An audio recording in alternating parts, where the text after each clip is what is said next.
Hey guys, this is the guidelines for the programming question in your assignment and some quick notes on how to get the full credit from your programming question. Now you should know that the only programming task that you should do is regarding the question 3a. Okay? Question 3a is the only thing that you should need to program in your editor using Python. Okay? Regarding question 3b, the frequency table, whatever frequency table that you're gonna generate from question 3a and you're gonna store it in a text file, this is the table that you're gonna use for question 3b in order to calculate the variance and standard deviation. But again, to stress on this, question 3a is the only part that requires you programming. Okay? Now, just to discuss some points with you, you can get the output like this. For example, the only branches of this question 3a that actually requires you to get some output is branch B, which is going to generate an output which is the sum of the values of both dice and store it in a file. So this is the output of branch B, right? And there is another output that you're going to generate, which is basically the frequency table that you're going to create and write it in, and store it inside a file, which is basically branch C. And the last branch is going to calculate the median, mode, and mean, the things that we have taken inside the lab, and for the sum, of course, and display it on the screen. So this is going to be printed on the screen in the terminal, not inside a file. Okay, this is just a quick overview on how the output that you can do can be accepted and get you from 80 to 85% of the total mark, and what you can do to actually maximize the percentage of the mark of the three branches or of these branches of question 3a. Okay, so this is a comparison between an accepted output that you can like anyone can use in order to get 80 to 85% of the mark, and this is the full credit version of the output, which is basically, let's say, the perfect form that you can generate your output in to get the 100% of the total mark. So basically, let's take, for example, branch B, which is actually asking you to get the summation of rolling two dice for 1,000 trials. What I'm presenting here is basically regarding to 12 trials. Of course, I wasn't able to get you to present 1,000 trials inside a text file. This is going to be really big, so I just take a snippet or take a sample that actually represents 12 trials. So as you can see here, we have 12 trials. We have rolled the two dice 12 times, and the summation of each roll from each dice in the first trial is 6, in the second trial it is 6, in the third trial it is 8, and so on. Okay, so branch B is asking you to store the sum and write it in a file. If you stored the sum like this, for example, if this is the way that you have generated the sum and stored it and wrote it inside the text file, this is acceptable. This is going to get you from 80 to 85%. Okay, in branch C, if you generated a frequency table and stored it with this exact fashion, then this is going to get you also from 80 to 85% of the mark of that question. Okay, in branch D, if you calculated the mean and median and mode and you stored it or you printed them in this exact fashion in the terminal, this is also going to get you from 80 to 85% of the mark. Now let's see the full credit version. Okay, so I'm just going to maximize this. I'm going to open the files. So this is basically, let's take the accepted output that's gonna get you like 80 to 85%, something like this. This is exactly the same output that I've showed you in the slides here. If you generated the sum in this exact fashion, you're not gonna get full credit.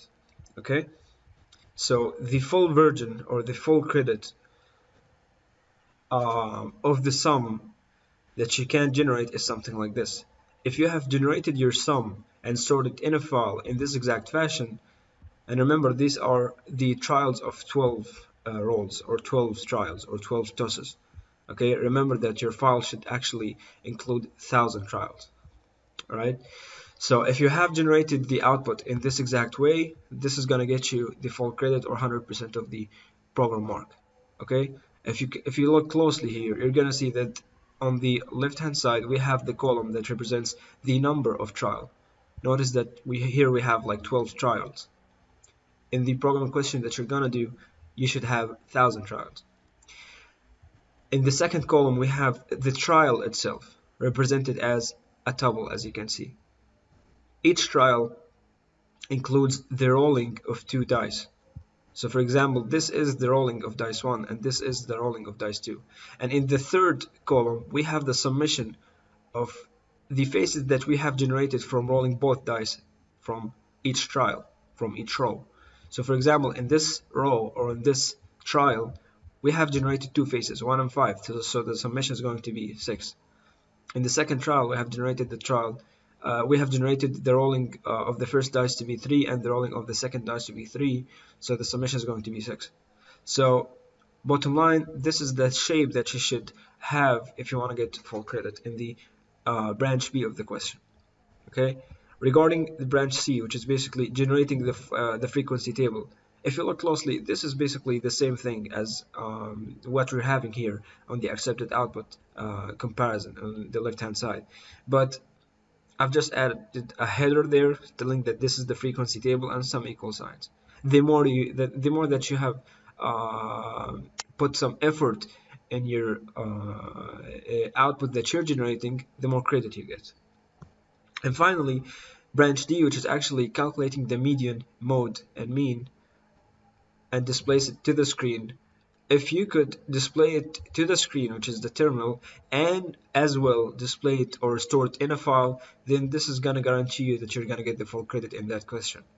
Okay, so let me just maximize this.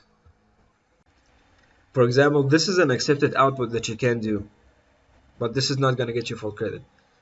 This is the output that you should do in order to get full credit in the final branch, which is branch D or point D of your question 3A. Okay, notice here that I've made something like a table. The first column of this table is the mean, and I have rounded the mean to 2 decimal places. And I have the second column to be the median, and I have the third column to be the mode or modes, in case if there were multiple modes, with the mode count, and each of them is combined in a tuple, as you can see here.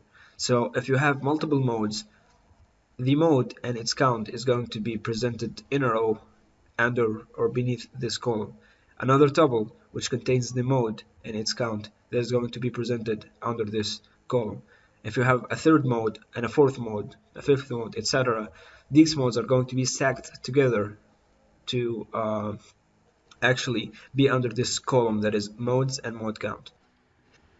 You can take the extra mile and not only print this output or this table of statistics regarding the point D or branch D of your question in your terminal, but as well you can print it inside a file to get full credit. As you can see here, I have printed this inside a text file like this. Okay, remember, if you have only a single mode, then there's only going to be one row in this table. If you have multiple modes, the only column that is going to be increasing its rows is this column, which is mode and mode count. All right.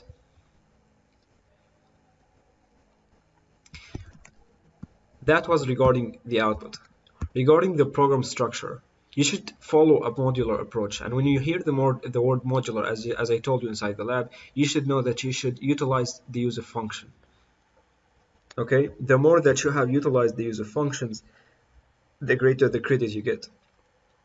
Let's, for example, say that your code is structured like this, or your program is structured like this. For example, the dice rolling or the simulation of 2 dice rolling, this is point or branch A, which is going to get you 4 marks.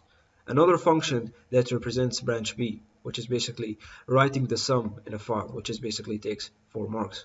I call this function sum write rolls. Another function, which is actually branch C, this is going to create and write frequency table, and this is going to get you 4 marks. I call this function frequency in file. The third or the fourth, which is the last function that you should do, you don't have actually to stick to this. This is just a representation of what your code actually should look like. Okay, so the final function that we're having here is printing the statistics, such as basically the mean, mode and median, into the terminal, and as well printed into a file, and this is going to get you 6 marks. Remember that this is No, this is not supposed to be the template that you're gonna work with. This is just an initial point to start. Okay, the more that you have increased using function, the greater the credit you get. Okay, so if you can make a function as well for the mode, a function for the median, a function for the mean, all of these are gonna get you more credit. All right, please, I don't know how many times should I stress on this, but do not use built-in libraries. There is a library that is called statistics. I know about it. Do not use it. It has built-in functions that get you mode, median, and mean.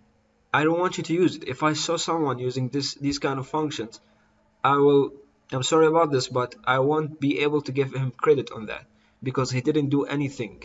Okay, he has used already built-in ready-made function that does everything for you. What we want to do is creating everything from scratch on our own. Okay, and regarding the output that we have talked about earlier here, the more your output is presented in a good way and formatted in a careful way, the more your output is refined, the greater the credit you get. And try to include comments to document your code.